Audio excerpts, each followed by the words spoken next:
நாயை வளர்ப்பதற்கு இஸ்லாத்தில் அனுமதி இல்லை. ஆனால் பூனை வளர்ப்பதற்கு இஸ்லாம் அனுமதி தந்துள்ளது. நபியவர்களும் அதை சொல்லியுள்ளார்கள்.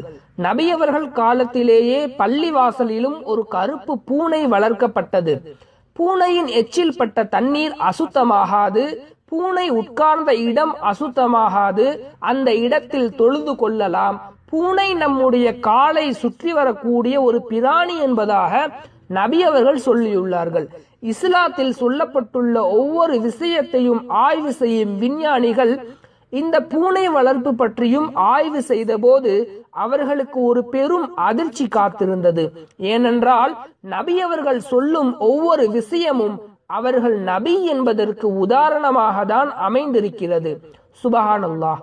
பூனைகள் ஒருவித உருமலை வெளிப்படுத்திக் கொண்டே இருக்கும். அந்த உருமல் ஒருவித அதிர்வலைகளை வெளிப்படுத்தும்.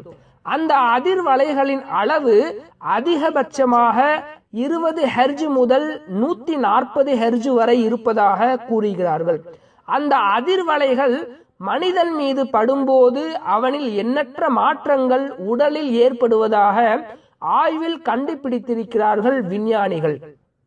ஹார்ட் அட்டாக் வருவதை விட்டும் 40% ஆபத்தில் இருந்து பாதுகாக்கப்படுகிறார்கள். நம்முடைய உடலில் காயம் ஏற்பட்டிருந்தால் அந்த அதிர்வலை காரணமாக அவை சீக்கிரம் குணமாகும்.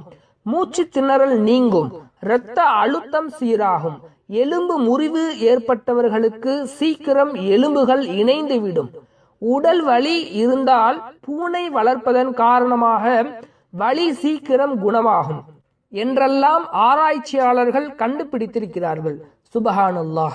நபி ஸல்லல்லாஹு அலைஹி வஸல்லம் அவர்கள் சொல்லும் ஒவ்வொரு விஷயமும் மனிதனுக்கு நன்மை தரக்கூடியதாகவே இருக்கிறது.